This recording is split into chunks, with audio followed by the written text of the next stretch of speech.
cette pièce-là, elle est très fragile à cause de cette petite barre ici. Non. Ce sont des barres qui, par expérience, si on fait pas de précautions, ça casse. Ça casse dans le sens qu'on a tendance à couper ici, avec les couteaux. On va couper ici, et quand on coupe ça, la structure externe va forcer le couteau vers la région la plus fragile, que c'est là et là, et usuellement ça casse.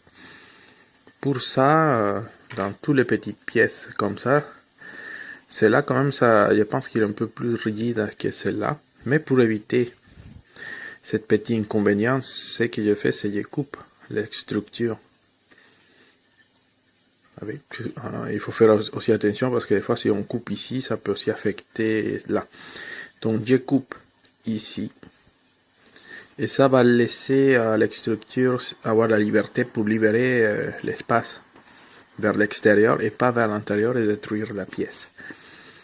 Et dans cette petite pièce ici, bon, ça c'est pas beaucoup. Ici, je ne sais pas si cette ligne qui est là, c'est vraiment ça appartient bien à la pièce ou si c'est quelque chose qui était dû à la union des deux moules. Il faudra bien regarder les photos de référence pour voir si cette ligne qu'on voit ici. Le problème c'est que ça se voit très marqué si ça appartient vraiment ici ou ailleurs. Donc c'est le seul conseil que je peux donner pour cet numéro. Après il n'y a rien à dire, on peut peut-être nettoyer dans les rayons où il y a encore les marques des pièces de rétention. Et sinon, voilà, il faut couper ici. Et à l'heure de couper là, il faut faire gaffe. Aussi, si comme la pièce est fine et petite, plutôt de couper là très proche ici. Des fois, je coupe là et là. Et après, avec quand j'ai la pièce sur la main, qui c'est plus simple, je peux arriver à couper plus proprement que quand il est placé comme ça. Il faut faire ça avec toutes les petites pièces ici.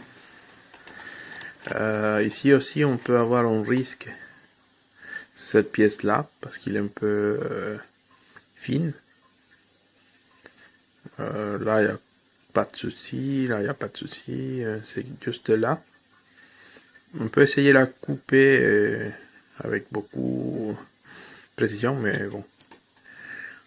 Peut-être pas, hein. Peut-être j'exagère avec cela, mais ici c'est évident qu'il faut faire attention avec cette pièce-là. Et bon, je vais continuer avec les montages. Donc voici la pièce finalisée. Donc bon, finalement j'ai tout effacé parce que la trace ici de la pièce de support c'était trop grande et bon à la fin ça est en train de faire un truc moche là, donc j'ai tout effacé. Et voilà, ici dans cette petite pièce là, ici aussi elle est un peu fine, non? Donc là je la retire avec un peu de soin. Je crois que j'ai oublié de nettoyer la partie supérieure. Là c'est bien.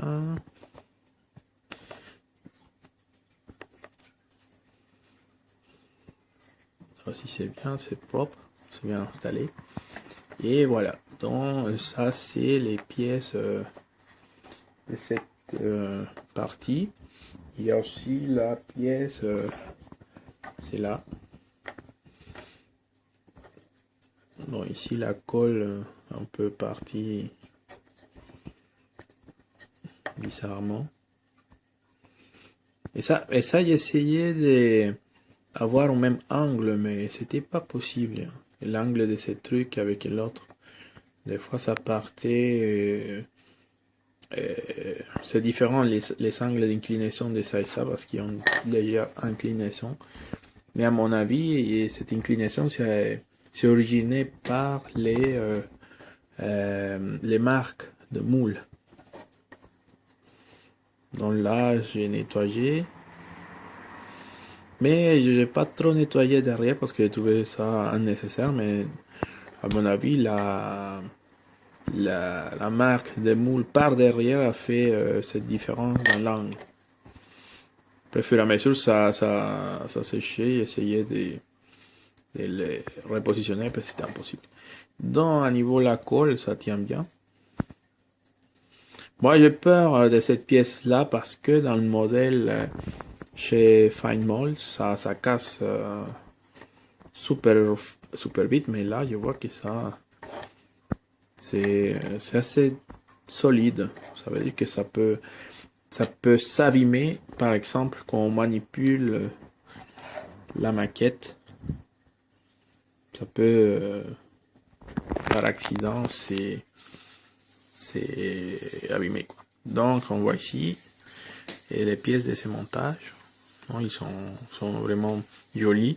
C'est pas 100% pareil que les pièces de la vraie maquette. J'étais en train de regarder les différences et il y a certains petits détails qui sont pas forcément à l'intérieur, mais de loin ça passe. Okay.